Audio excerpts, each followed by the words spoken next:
Ladies and gentlemen, welcome, and we're glad you could be here tonight. We have a program that's different than most years. This is a program that is handcrafted and is responsible by one man, and that's our honoree, Jim Clark. We have graciously been graced with Terry Roberts as the moderator, and he's going to step up here, and we are going to have a very fun-packed evening learning about the North Caroliniana Society and what our partners do. And I now turn it over to Terry.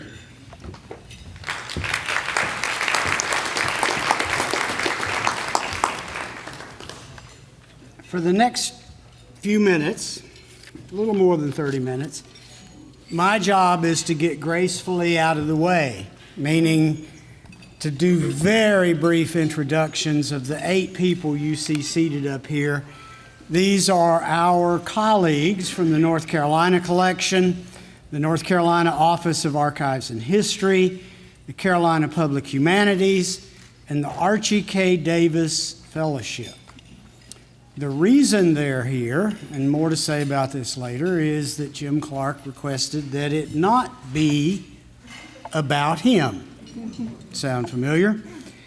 And my job, as I say, is to provide the briefest of introductions and then be a timekeeper, meaning I'll make 8 enemies in the next 30 minutes. Each of these pairs, as they come up to speak, are going to talk about their program, and it's how that program protects, preserves, communicates, tells the story of North Carolina and our ambitions, our dreams, and they're also going to talk about what we as a community, the North Caroliniana Society, can do to support their program. So it's about them, but it's also about us. The first 2 that I'm going to invite up tonight are Lisa Gregory and Alice Cotton. We're going to talk about the North Carolina Collection. Lisa is the somewhat new, curator of the North Carolina Collection after being its interim curator for too long, right, Lisa? And Alice is a longtime member of the North Carolina Collection staff, now retired, but also a vice president of the North Caroliniana Society. Each of these pairs has 8 minutes, give or take, to talk about their program. And then when I start making, hand signals like this, they're going to somehow see me out of the corner of their eye and graciously retire. Please, if you will, save your comments or your questions until all 4 programs have been presented so that we can entertain all the questions at once. And without further ado, Lisa and Alice.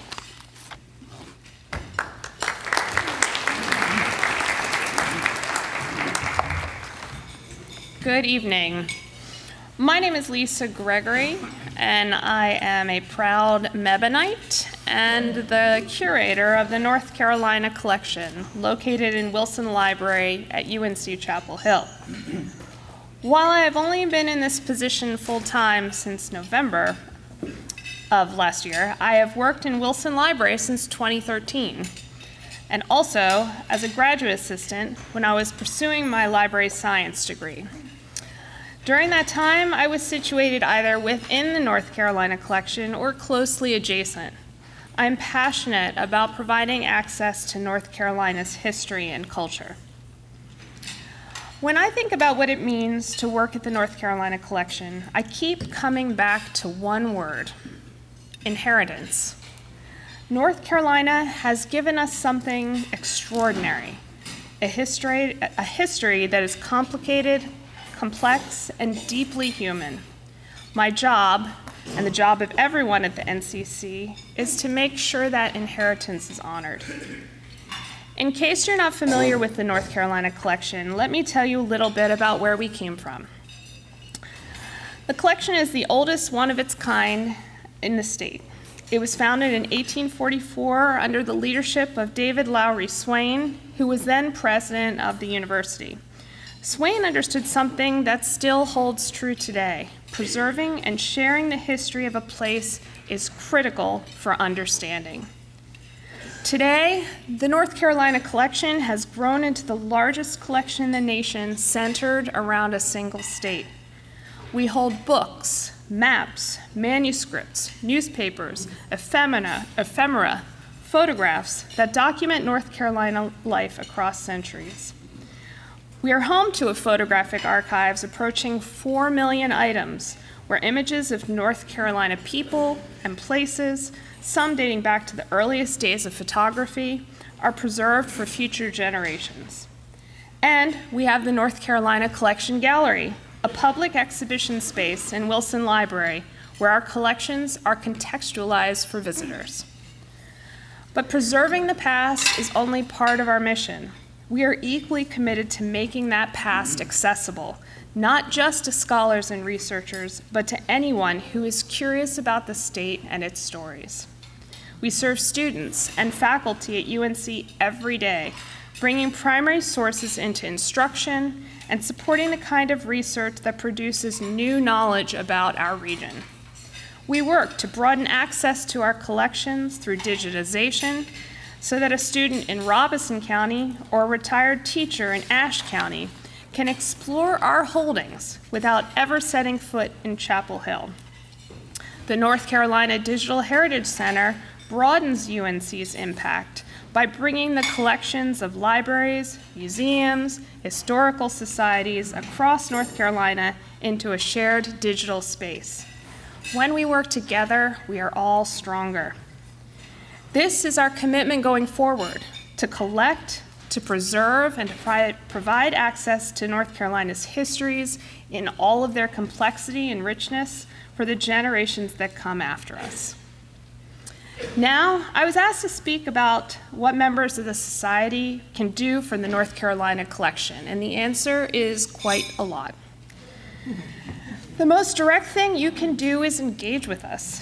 Use the North Carolina collection, either in person or online. Come visit the gallery.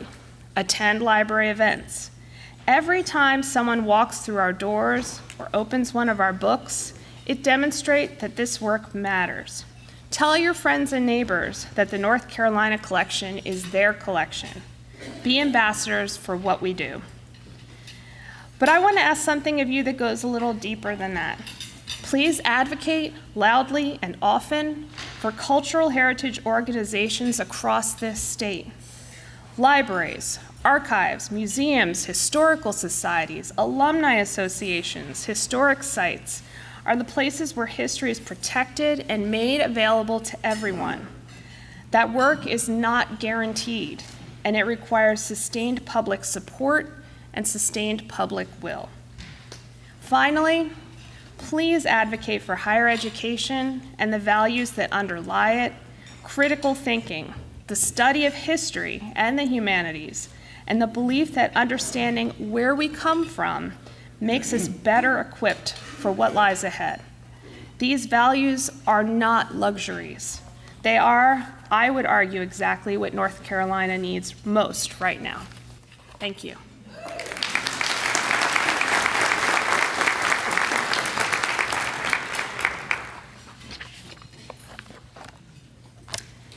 Good evening.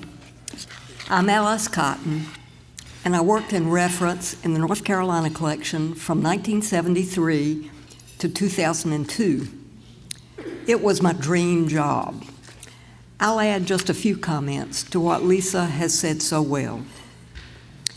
The first named North Carolina librarian, later called curator, was Mary Lindsay Thornton in September 1917. Followed by William S. Powell, H.G. Jones, Robert G. Anthony Jr., and, since last November, Lisa Gregory. All of these leaders are tenacious collectors of North Carolina materials, ranging from books and pamphlets to maps and broadsides and newspapers, photographs and museum objects. all of which help build the collection into the extensive treasure trove it is today. It is a remarkable resource for citizens of our state, and indeed for anyone interested in the histories and cultures of North Carolina. After identifying and acquiring items, a library must protect, organize, and provide access to these materials. Technology helps. Online catalogs and finding aids can be accessed from anywhere with an internet connection, for example.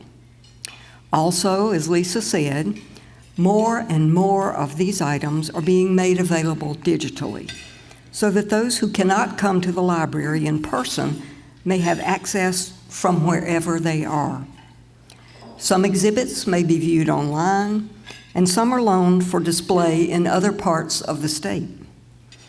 One can imagine former UNC President Edward Kidder Graham beaming, or at least smiling, in approval at the way technology helps make a reality of his oft-quoted observation that the boundaries of the university are coterminous with the boundaries of the state. And we might say, in this case, even beyond the state. The importance of outreach in general and the extent to which it reflects positively on the library and university should not be underestimated. The North Caroliniana Society has partnered with the North Carolina Collection to help protect, preserve, and promote the story of our state. These efforts include providing grants to the collection for special projects such as preserving photographic images, including some made by Bayard Wooten, Hugh Morton, and Colvin M. Edwards. Digitizing microfilm of North Carolina newspapers, a wonderful resource that should be shouted from the rooftops. Creating exhibits based on collection holdings that travel to other parts of the state, and offering fellowships to create digital primary educational resources about North Carolina for teachers. Some of these projects may not seem glamorous, but they are essential to the preservation of the history and culture of this state that we all care about so deeply. I hope that the North Caroliniana Society and the North Carolina Collection will continue to devote human and financial resources to the identification, acquisition, preservation, access, and promotion of these materials. On the question of what members of the Society can do for the North Carolina Collection, Lisa has spoken so eloquently and fully to this. So I speak now wearing my other hat as a board member of the North Caroliniana Society. I have two suggestions about what members can do for the Society. One, we can support its work by being willing to serve on its committees and task forces. And two, we can contribute to the Society financially. Member engagement is crucial to the success of the Society and the advancement of its mission.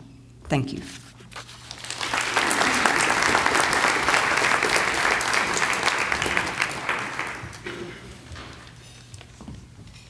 Next, we're going to hear from Karen Ipock and Joanne Williford about North Carolina History Day. Karen is the Associate Director of Education for the North Carolina Department of Natural and Cultural Resources. Joanne, the President of the Historical Society of North Carolina, retired from the NC Office of Archives and History. Thank you. They say of History Day it's the Hotel California you can check out, but you can never leave. And so I'm still helping with the program some. In 1996, when the Office of Archives and History began sponsoring National History Day in North Carolina, I was assigned to organize and operate the program within the agency. I had never heard of History Day, much less actually seen how it operated, so I looked to the national office for ideas. One thing they did, in addition to recognizing the medal winners, was to provide special monetary prizes for outstanding projects related to particular topics. In this way, they are able to recognize student achievement on a wider scale. I thought this was a good idea, so I began to think about particular topics for which we could find sponsors. The most obvious prize for the North Carolina Office of Archives and History to offer was one on our state's history. Though I was not yet a member of this group, even then to me the most obvious potential sponsor for this prize was the North Caroliniana Society. I contacted Dr. H.G. Jones to ask if the society would like to sponsor the prize. His response was almost immediate, absolutely. And so the society became the first sponsor of a special prize. In those early years, a number of society members helped to pick those recipients, including Bill and Virginia Powell, Bill Witchard, and probably some of you sitting in this room tonight. Eventually, the prize was renamed in honor of Dr. Jones. This year, the H.G. Jones Prizes for North Carolina History were awarded to middle school student Bodie Smith for his documentary entitled Prohibition to NASCAR, How Moonshiners Reform Built a National Sport, and to high school student Reginald Best II for his individual performance From Colony to Courage, North Carolina's Stand for Independence. These are the latest in a long line of students whose scholarship on North Carolina history has been recognized and rewarded by this organization. There are also people in this room who personally fund special prizes in other categories. In addition to special prizes, members give of their time to serve as regular category judges. After a few years, the Society made the very welcome decision to provide additional monetary support for the program. I recall being at a meeting of the Literary and Historical Association with Jim Clark when he was president of this organization. During the break, he mentioned that the board of the Society was getting ready to meet to set the budget, and he said to me in all seriousness, "How much money do you need?" I thought, now that's a brave man to ask that question of someone who operates an education program dependent on state funding. I don't recall my response, but History Day was and continues to be grateful for the generosity of this group. Society presidents or their designees have attended most state competitions to encourage the students and to help give out awards.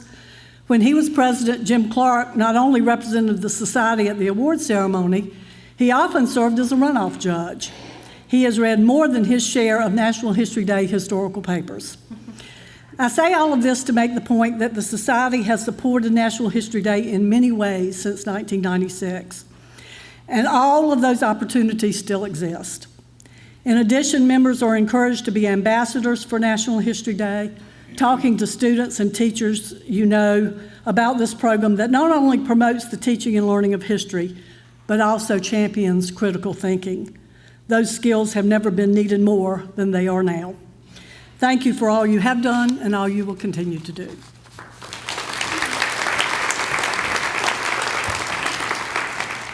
Thank you, Joanne.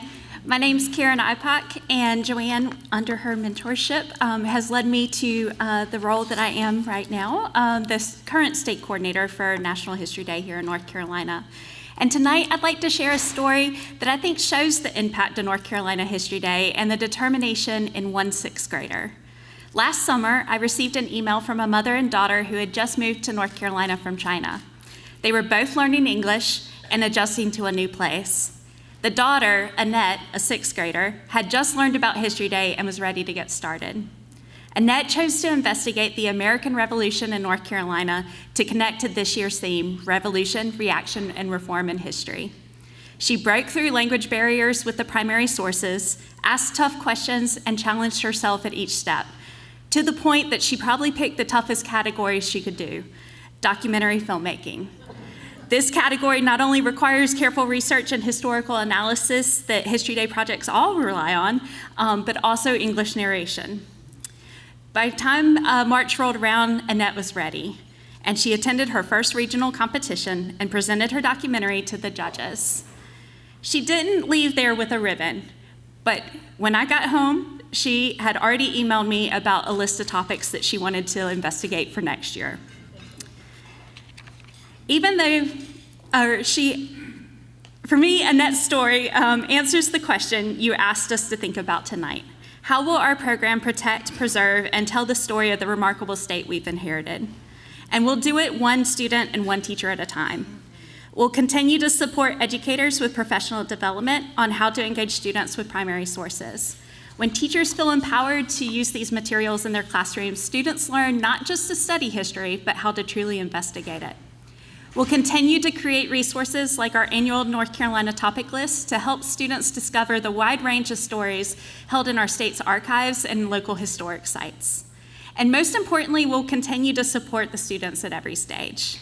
We will help them dig deeper, research more carefully, and see how their history fits into the larger story.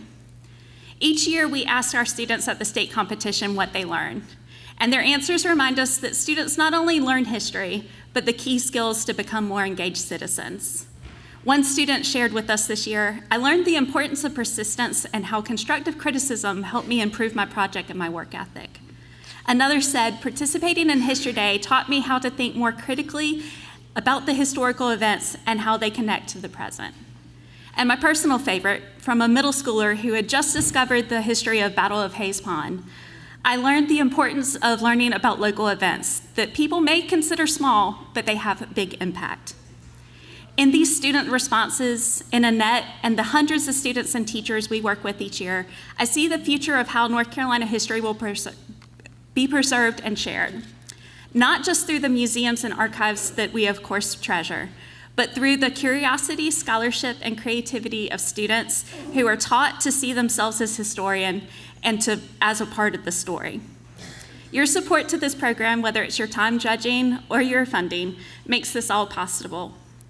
And tonight we're ensuring the next generation doesn't just simply inherit North Carolina's history, but learns to question it, interpret it, and most importantly, carry it forward. Thank you.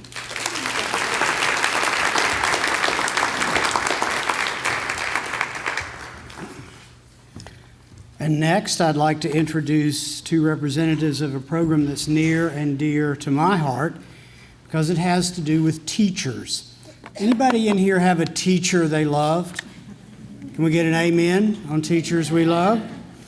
The William Friday Teacher Initiatives, appropriately, are named after President William Friday of the university system.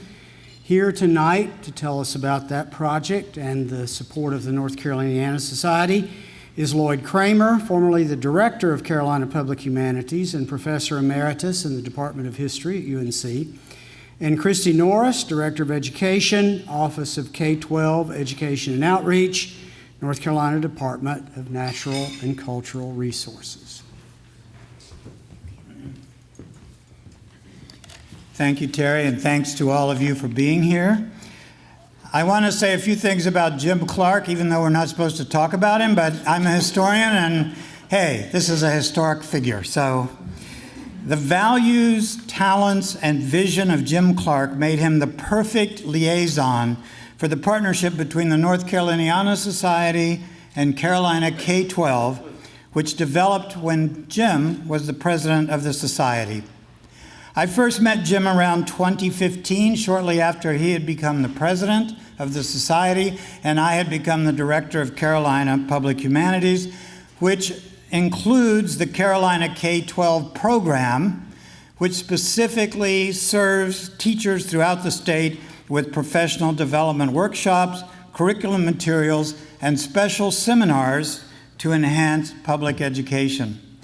One of the members of our CPH advisory board, Pickett Guthrie, had worked with Martin Brinkley at his law firm in Raleigh. You see, it's a small world. And she explained that Martin would be interested in programs that supported North Carolina teachers. And Pickett's friendship with Martin brought an introduction to Jim, and we soon began developing plans for a new series of teacher retreats for which we would request financial support from the board of the North Carolina Society with Jim's enthusiastic endorsement. Jim understood immediately what we were trying to do with Carolina K-12 because of his own experience in the public humanities. CPH and Carolina K-12 thus became ideal partners for the next phase of Jim's service to the public humanities. And as in all good partnerships and marriages, each side brought important commitments and perspectives to the relationship. And there were 4 central themes in Jim's own life and work that connected immediately with Carolina K-12. First, Jim believes strongly in the value of public education as a foundation for both the private lives and public actions of all North Carolinians. Equally important, however, he believes that the humanities should be a central component of education at all levels, from elementary schools through universities. This humanities-centered educational work must include well-informed exploration of history and literature in which students can learn about the conflicts, achievements, and flaws of past generations. And this engagement with the past must examine both the best and the most problematic aspects of our state's history. Third, Jim believes that democracy is the freest and most important kind of political organization, because in contrast to autocracies and oligarchies, democratic systems can respond to public concerns and human needs. So he opposes political systems that ignore or exclude people because they don't have money or social advantages. And finally, Jim understands that all these essential aspects of civic life in North Carolina, public education, humanities-centered knowledge, and democratic institutions, require talented, knowledgeable, and hard-working teachers in every county of our state. As Jim noted when we began our conversations about a partnership, the North Caroliniana Society had developed the William Friday Fund to support teachers in North Carolina, but the society lacked a statewide network of teacher relationships and a staff of people who could organize seminars for teachers. Carolina K-12 had meanwhile established a network of teachers, a great leadership team to develop curriculum materials and seminars for teachers, and a deep commitment to public education, but we lacked the funds to fully implement our vision, a perfect marriage. So Jim facilitated a new partnership in which the funding and vision of the North Caroliniana Society fused with the educational expertise, networks, and vision of Carolina K-12 to develop the William Friday retreats for North Carolina teachers. These retreats have now enhanced and affirmed the educational work of hundreds of North Carolina teachers over the past 10 years, and the partnership continues with more educators every year. Jim Clark is the visionary leader, persistent advocate, and efficient manager who helped to make this ongoing educational work possible for North Carolina's teachers. I am therefore pleased to thank him for his service as we recognize Jim's contributions to the state of North Carolina and to this society. And now, my longtime colleague and friend, Christy Norris, will explain what Jim's work and the gifts of the North Caroliniana Society have meant to the teachers of North Carolina. Thank you. Y'all, I feel like Terry has set me up to fail. I only have 4 minutes, you're out of chocolate cake, and I have to follow Dr. Lloyd Kramer. So this is all, but truly I want to say thank you to Dr. Kramer, who to this day remains one of the most kindest, most generous folks I've ever worked with. And even though we've both moved on, he was directing Carolina Public Humanities and is now in the most demanding role of all, that of grandpa. And I have moved on from director of Carolina K-12 to become director of education for the North Carolina Department of Natural and Cultural Resources.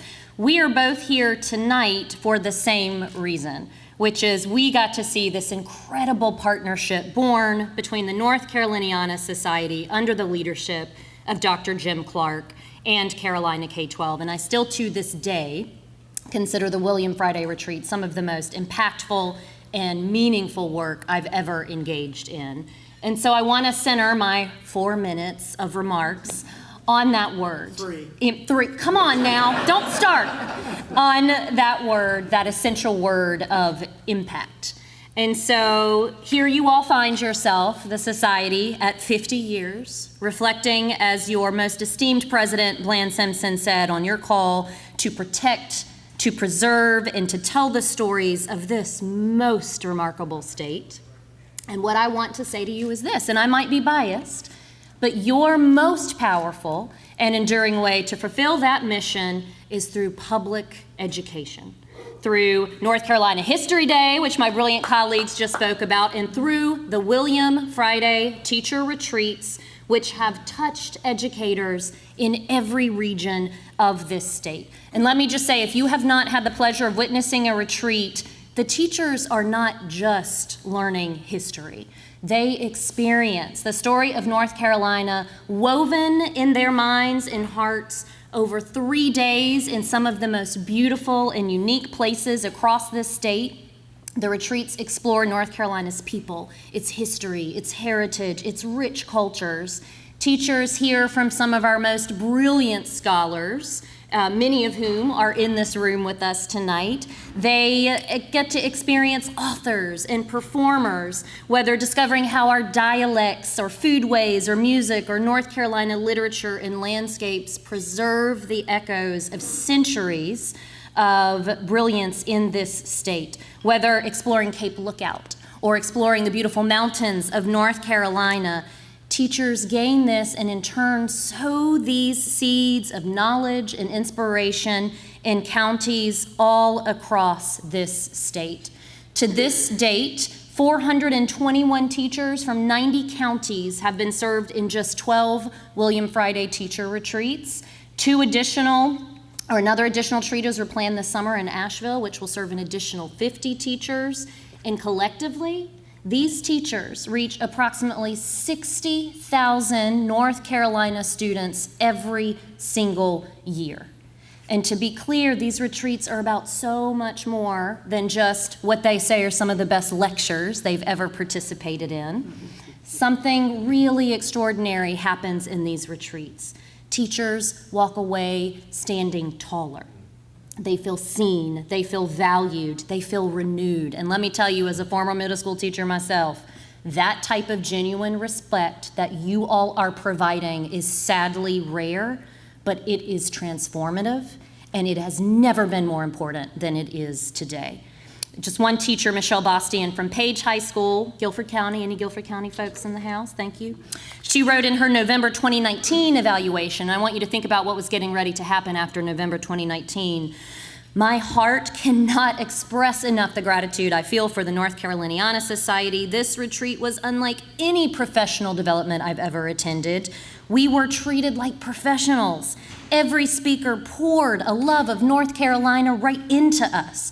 We were made to feel important, valued, and treasured. This is something I will carry with me for many years. And I want you to think about how much she needed that with the COVID-19 pandemic right around the corner. This is the work of the North Caroliniana Society. This is the living legacy of Dr. Jim Clark. And don't fuss at us for pointing you out. And Jim wasn't just involved behind the scenes. I'm going to talk about him a little bit. He'll fuss at me later, but I'm going to go for it. Terry, I don't care. I got to take another minute. You can't stop me when I'm talking about Jim. He would always come and offer the most inspirational remarks over our flagship teacher appreciation dinner as part of this retreat. And I have to share, one of the most meaningful moments of each retreat was during these dinners. Jim would tell the teachers about a place I know a lot of you know a lot about, Weymouth. And this beautiful Southern Pines home of James and Catherine Boyd, built in the 1920s, which y'all know became a haven for North Carolina greats like Thomas Wolfe and Paul Green. And he would paint this beautiful picture of how it was a place where deep conversation, probably with a lot of wine, would happen, and it shaped literature and ideas and certainly hope. But Jim would recount to the teachers Paul Green's words about his friend James Boyd, that together they would sit at Weymouth many a night in that hospitable home and talk the darkness away. And there was a lot of darkness in the 1930s, just as there's a lot of darkness today, a lot of which our teachers are on the front lines of. But Jim would use these words by Paul Green to issue teachers a challenge, imploring them to go back to their classrooms and teach the darkness away. Teach the darkness away. And that is what the William Friday retreats empower every single teacher attendee to do.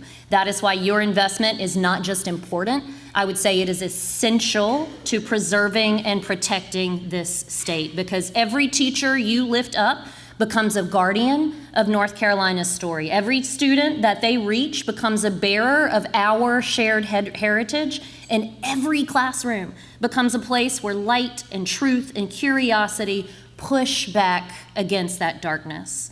Ashe County teacher Christy Rivers said, "Teachers, more so than any other profession, are constantly barraged with criticism from the public. Professional development like this retreat is essential to boost morale for teachers who are in the trenches." Just one word from someone expressing heartfelt thanks, legitimizing the work that we do, could be the difference in that excellent teacher staying in the classroom and impacting the lives of thousands of students. That's what you are doing with the Friday retreat. So if you ask what more can the society do, my answer to all of you is pretty simple. Continue. Continue what you started under the leadership of education champion, Dr. Jim Clark. Continue investing in the William Friday teacher retreats and in North Carolina History Day.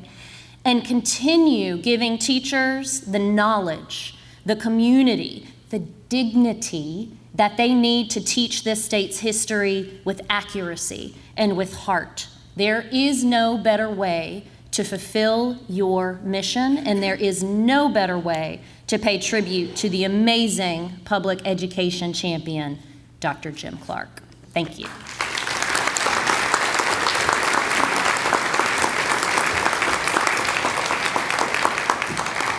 I'd like to thank Christy. She brought that in under 10 minutes.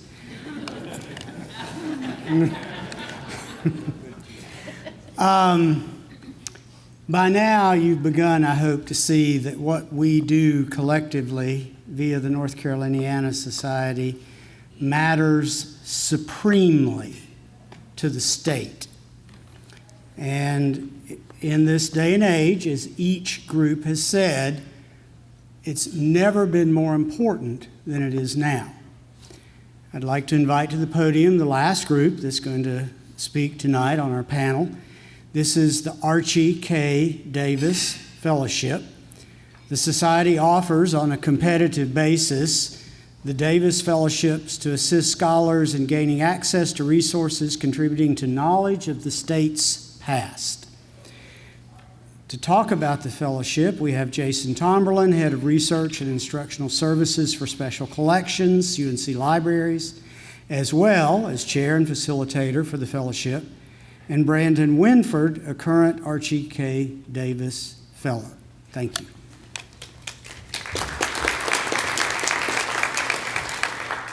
Christy, I think you were a little unfair. I've got to follow you now, and the wine is all gone. So again, thank you everybody for being here. Thank you, Terry, for the introduction.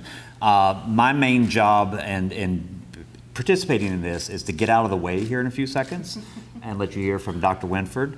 But wanted to tell you about the great pleasure of serving as chair. But the greatest pleasure of that is not anything that I do. It's the things that I get to do and the individuals with whom I get to work. I'd like to thank fellow committee members, Margaret Bauer, who is here tonight somewhere, Mike Wiley, Margaret, thank you, David Siselsky, and in past years, Dr. Clark and Willis Wichert, who we worked through as a committee this year, in the first year that I've not been able to consult with him on this, and we sorely missed him, as I'm sure many of you did as well, and also Kopi. Good gracious, Kopi. Putting things together, we receive anywhere from 15 to 30 applications a year from scholars. It is fascinating to be able to read through these. Long ago realized that I was pretty good as a librarian about finding resources, not the greatest writer in the world. So it is really neat to be able to work with these individuals like Dr. Winford and some of the other recipients on being able to get to the resources that they need. The fellowships this year, we granted, oh gosh, I'm forgetting 4, thank you. It's either 5 $4,000 ones or 4 $5,000 ones. We did 4 this year. And you'll be hearing more about those in the coming days as well. So established in 1987 through a $250,000 gift from the Research Triangle Foundation in honor of Archie K. Davis, who was president of the society in the 1980s and early 1990s. They've done fantastic work. Many of you in the room have been recipients. You'll hear from Dr. Winford in just one second about some of the impact that had on him as he was able to go through and do some of the research as well. Since 1988, with that establishing gift in 1987, since 1988, almost 500 scholars have received funding to do research that promotes the study and history and culture of our state, which is absolutely fantastic. It's contributed to numerous books, scholarly articles, conference papers, that many of you have had the pleasure of reading as well. I'd be remiss if I didn't get to talk about my experience in working with Dr. H.G. Jones on this. I used to sit and watch him talk with the scholars as they came in, and I was always just wanted to be a fly on the wall when he was talking with them. I'm like, what are they talking about? You know, what is he, you know, what wisdom is he imparting? But when I started helping him a little bit more and I started taking over some of the aspects, those of you who knew H.G. Jones would know that he left very explicit instructions about the exact way that you advertise, the exact way that you share, who you share the information with. So I've had the pleasure of doing that and learning from him as well. And again, sorely missed from that research as well. We're going to invite Dr. Brandon Winford up to come. Dr. Winford is an associate professor at the University of Tennessee, Knoxville, which is my hometown. I'd like to tell my dad that moved me here when I was 4 years old to North Carolina. That Tennessee was originally part of North Carolina, so I count myself as a native North Carolinian, kind of stretching it there a little bit. But Dr. Winford graduated from 2 of the finest institutions in North Carolina. I first met him when he was at the University of North Carolina at Chapel Hill getting his PhD, when he was working in the manuscripts department at Wilson Library. Have enjoyed working with him over the past years, and rather than a Q&A and back and forth, I would just invite him up to talk a little bit about the impact of the research, but I will put one thing before you come up here. Instead of coming back up to talk about what you all can do and what the society can do, I'm just going to go ahead and tell you, the funding has been fantastic, but gas prices are over $4. Travel is expensive. What can you do as a society? Continue to support and continue to help us fund these wonderful opportunities for scholars to produce those works that will impact our education as well. So anyway, Dr. Winford, if you'd like to come up and talk a little bit about... Good evening. Thank you all so much for giving me the invitation to talk about really the impact that this funding from the Archie K. Davis Fellowship has had on my own research. I am a native North Carolinian. I'm from Iredell County, Mooresville, North Carolina to be exact. I'm a graduate of North Carolina Central University, received my bachelor's and my master's there, and my PhD from the University of North Carolina. So quite literally, I am homegrown and someone who is interested in the history of my state, the history of the Tar Heel State. And one thing I think this kind of comes out a lot is, and I'd like to thank the North Carolina Society for the support. But one of the things that's also important is that I'm always fascinated by people who you would not think are interested in history, interested in preserving history, interested in financially supporting history, are right there. And so for those of you who don't have a direct relationship to writing and researching history, your understanding, your willingness and openness to allow folks who do the research and write to share with you and to be open to those stories is really, really important. And I'm always surprised by just the level of interest in history. The people at the North Carolina Collection, the Southern Historical Collection, and I have used all of these resources. I think Mr. Howard Covington, of course, he's utilized all that material. And I rely on people like him and his research to do the work that I do. But the North Carolina Collection, the Southern Historical Collection, the folks there, even when I was an undergraduate and master's degree student at North Carolina Central University, didn't have a tie to the University of North Carolina, I could go and do research and get lost in the North Carolina Collection.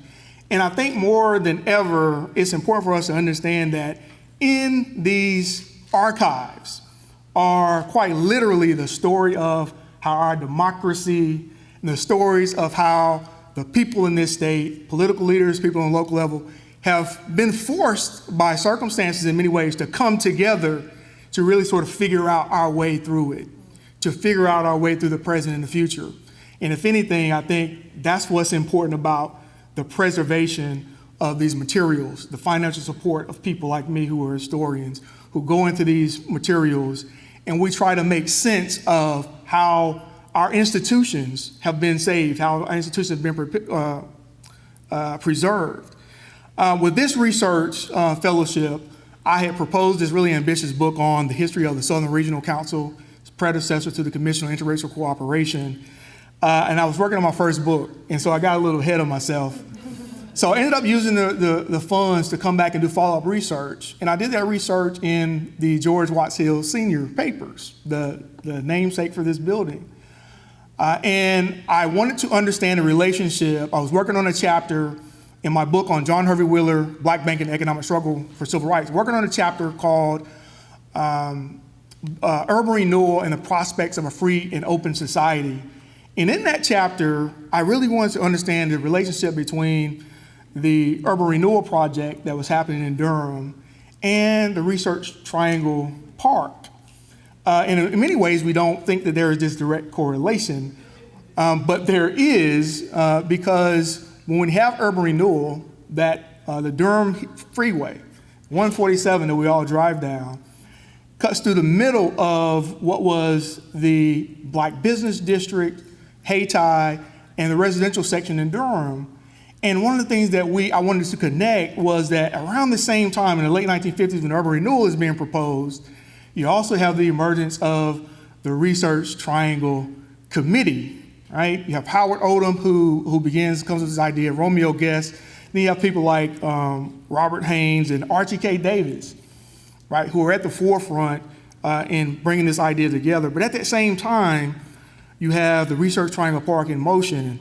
And what I realized was that the urban renewal program, that highway, it really made it possible, right, to have this connection between these research universities, University of North Carolina, NC State, and Duke.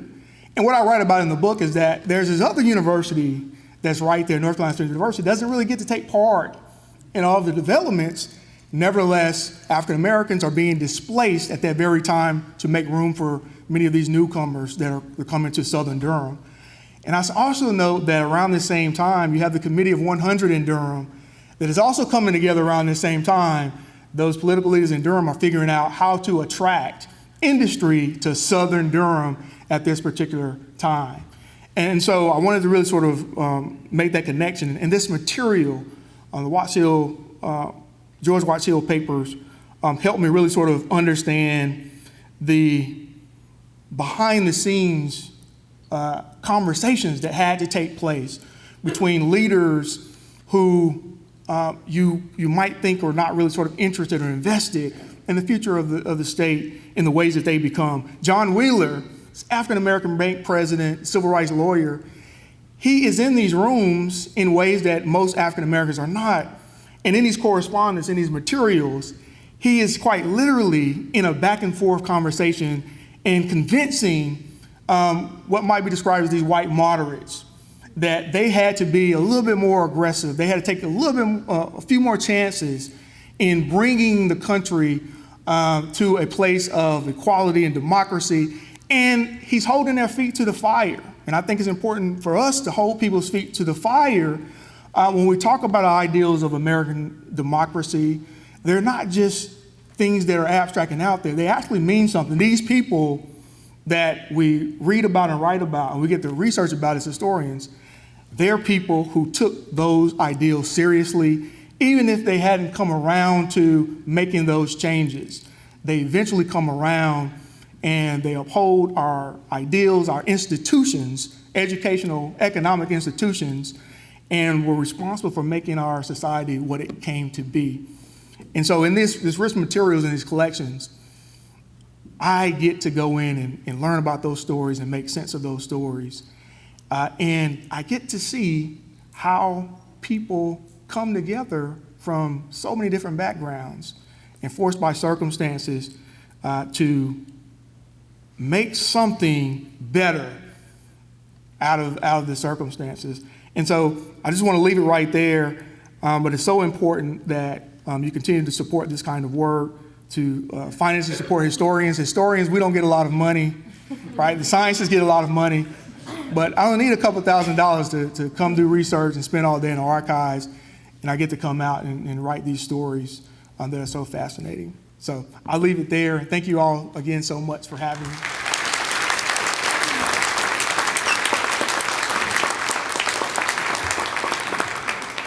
You see how important this is? It's time for us to transition, and I'm going to invite my colleagues on the stage to step down and find their seats in the audience so that we can go on to the next thing. But as they do, give them another round of applause.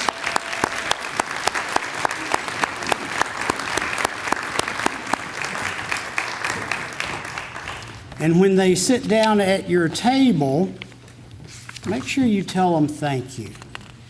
There's a lot of leadership in this room, but there's also a lot of do in this room. There's a lot of verb, not just noun, in this room. And I think we need to appreciate that. My job over the next few minutes is to talk to you about my dear, dear friend Jim Clark. Before I do, I'd like to say that I requested that a thunderstorm blow in. At precisely this moment, I missed it by about 4 minutes, and I think that's Christy's fault, wherever she, no, I'm teasing. My name is Terry Roberts. I'm one of the two vice presidents of the North Caroliniana Society. And tonight I feel that I'm addressing my friend, our president, Bland Simpson, all our North Carolina friends and friends to North Carolina, also friends to Jim Clark, and let the record show those two groups are not mutually exclusive. Jim's friends are North Carolina's friends and vice versa. But unfortunately, I have to begin with a complaint. Jim and I have known each other for over 40 years.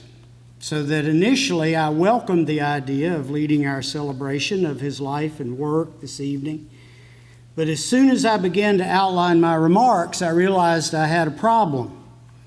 It's common practice in events like this to list some, many, all, the contributions and achievements of the distinguished recipient, but in Jim's case, the list went on and on. My complaint, Jim, and I have an argument with you, brother, you've done too much. You should have dialed it back about 40 years ago. And so I realized if I listed the things Jim has done, led, thought, written, accomplished, it would probably take about 24 hours. So I called Kopi. Do you know Kopi? She's standing back there with a glass of something I can't see from here. I called Kopi and said, Kopi, could we just leave the bar open for 24 hours? Or could we just open it again tomorrow? And she said, no, we can't afford that. You know how people in Chapel Hill drink. And so I realized I was going to have to take it upon myself to narrow things down a little bit. I was going to have to talk about Jim and how his life has brought us together. And then I began to think not so much about a list or a catalog, but I began to think about the spirit. Because there's a common theme to Jim's spirit, his gift, his giving, that no mere list can ever really capture. There's something at the core of his life as a teacher, a man of letters, a humanist, that goes beyond meetings, beyond boards, beyond even awards like this one. I began to see that while what he's accomplished is important, it's the spirit in which he's done so that matters. And whether you realize it or not, he's touched the lives of everybody in this room. And I want you to think about that. And the fact that you may not realize it suggests who he is. So let's begin at the beginning. I was lucky enough to sit over here with Jim's brothers and sisters. I know really good stories now, but I can't repeat any of them. In many ways, Jim's origins are like the origins of many of us.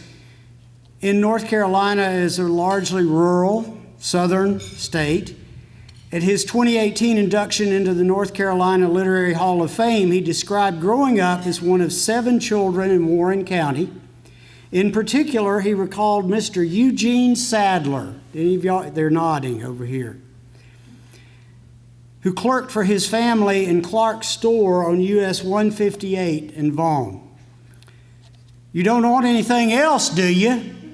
Mr. Sadler would impatiently ask shoppers who couldn't make up their minds, which confused them even more. Yet he trained young Jim to greet all customers, whether they were regulars or strangers, sure or uncertain, by saying this phrase, "May I help you?"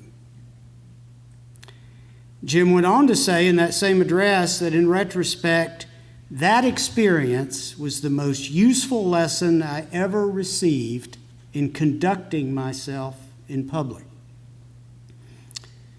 I think this is our first clue in understanding Jim. His relationships with other people, and again, I'm talking about all of us, invariably begin and end with, "May I help you?" In no way is this some sort of sentimental or romantic notion of self-denial. Rather, it has to do with the bonds of community and the realities of friendship. And from the earliest years of Jim's life, this meant living in community with rural farm families, both black and white. With the help of a national 4-H scholarship, UNC Chapel Hill, and successive Woodrow Wilson fellowships, that university over in Durham, the boy from Vaughn pursued a stellar academic career which brought him finally to apply for what he calls, quote, "the only professional job he ever had," teaching English at NC State University. He began over in Raleigh at State in 1967 and would continue there for almost 4 decades. But as always with Jim, he turned that one professional job into a role that expanded to touch every corner of the state. This job, quote unquote, grew organically in at least 2 directions. The first, which honored his deep roots in 4-H youth development and rural life, led to the creation of the nation's first humanities extension program, based on the model of agricultural extension. Jim eventually became the co-director and then director of this unique program as it grew in both scope and depth, whereby faculty members from the humanities, historians, began leading seminars about great works in literature and the arts in every corner of the state. Sound familiar, Christy? This led in turn to the development of video and textbook materials, as well as the cutting-edge use of technology to make culturally advanced materials available to schools in all corners, 100 counties. In addition to expanding his job to reach as far as Camden and Currituck in the Northeast, Columbus and Brunswick in the Southeast, Graham and Cherokee in the West, he also began to dig deeper into the literary heritage of the state. Following in the footsteps of his mentor at State, Richard Walser, he studied, wrote about, taught an incredible range of North Carolina writers. Before I tell you who, though, I'm going to tell you a story, a North Caroliniana story. Years ago, I was at a program about Paul Green in the State Botanical Gardens, and John Ely, writer John Ely, was reading aloud a journal entry by Green in which Green wrote a long paragraph listing basically everything he knew about a certain plant. Tom, you would have loved it, including its Latin name. And at the end of this recitation, John looked up over his glasses. This is what he used to do it like this. He looked up over his glasses and intoned, and apparently that's all he knew about that.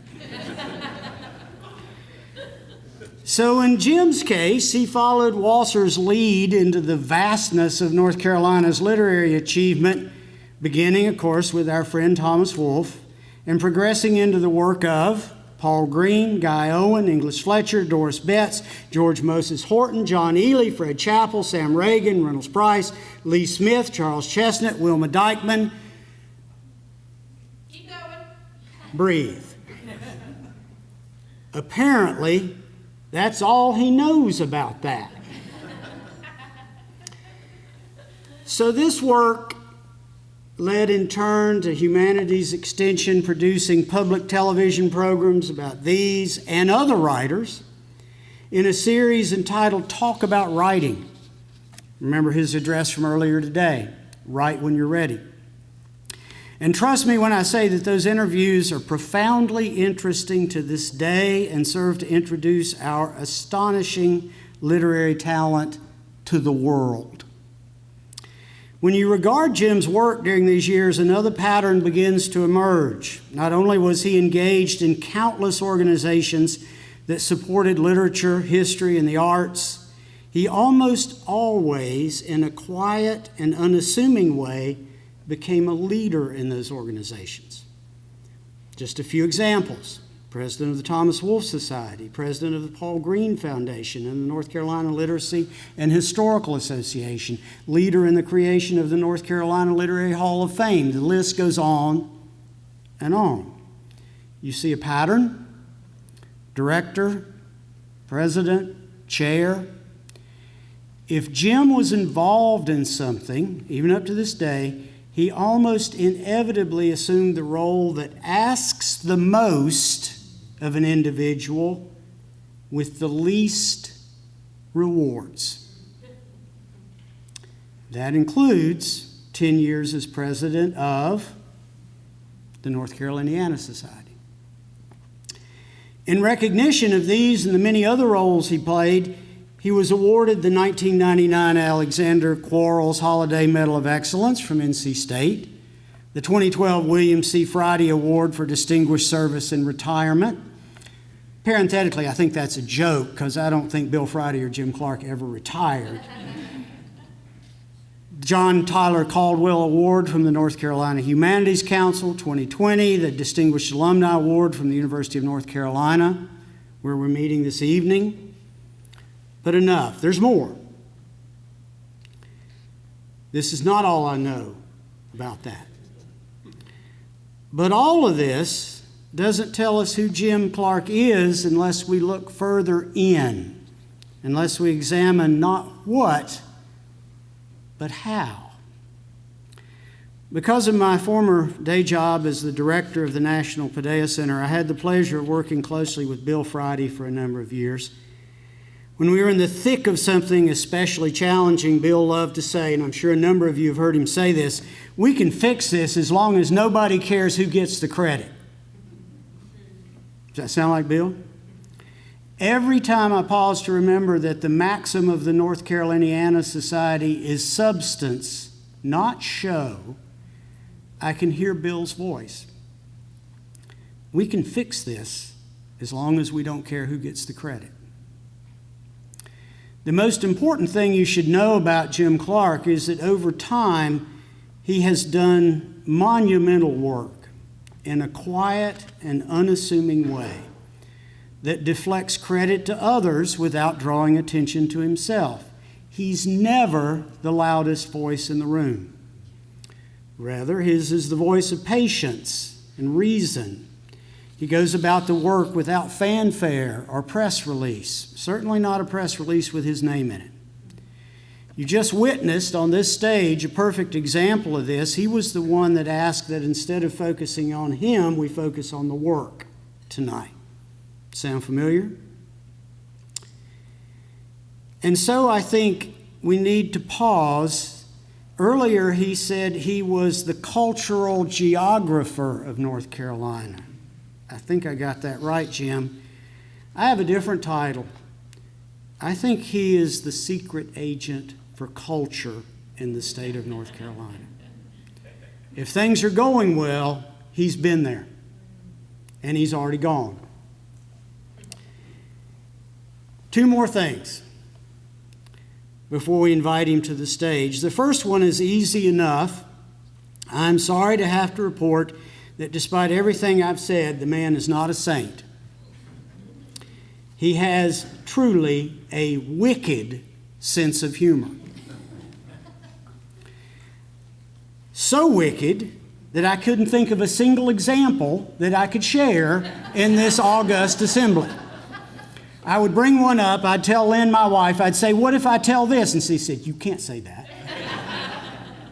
So I can't say it, you'll just have to take my word for it. The second thing you should know is as distinguished as he is in public, he's even more thoughtful in private. He has often served as a second father to my son Henry, his godson, especially during those days when Henry was trying to figure out the ways of the world. Those days are still going on, Jim.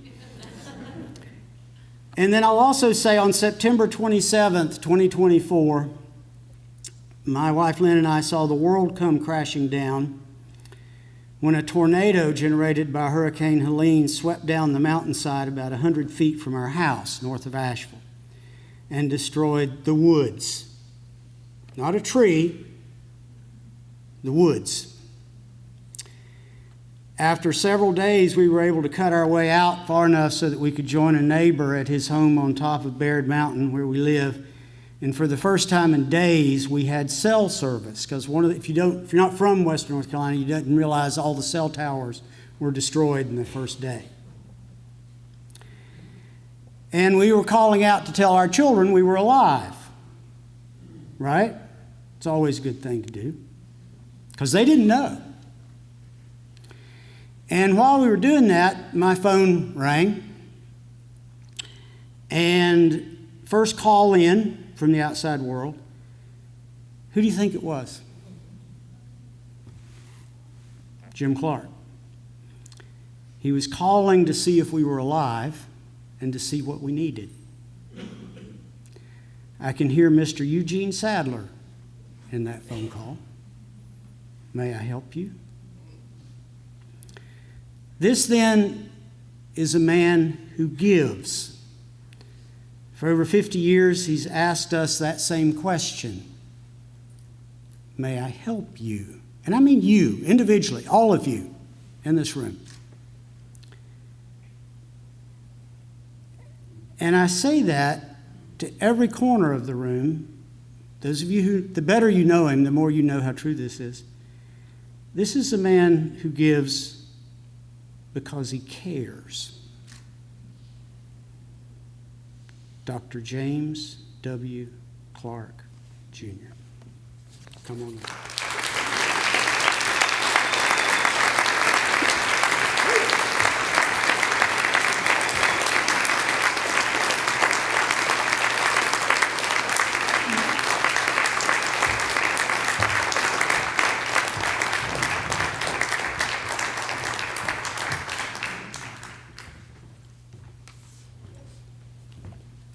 Thank you, Terry. We'll never forget that. This is one of the sweetest moments that I know, this afternoon and this evening, and this moment, channeling the great spirits of great leaders we've had in the past, from our founders, William Powell, H.G. Jones, all the way up to President Willis Wichard before us. It is an extraordinary honor to bestow this cup, North Caroliniana Award, on Professor James W. Jim Clark.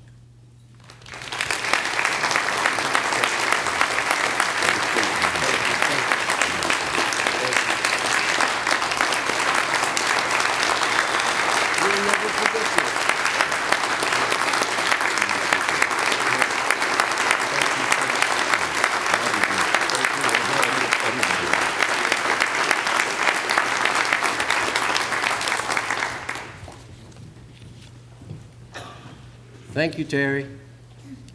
Thank all of you. Kopi, thank you in huge particulars.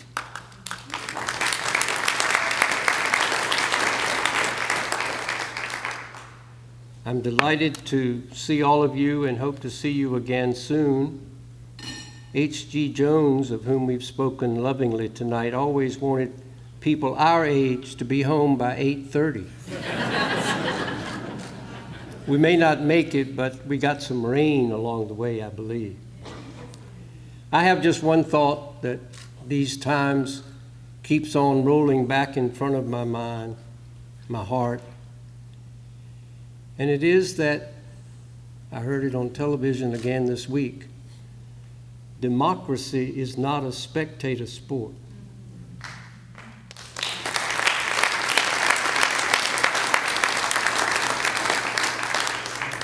Democracy is not a spectator sport. And each of us, in the theme of collaboration or partnership, has an act to play in that drama.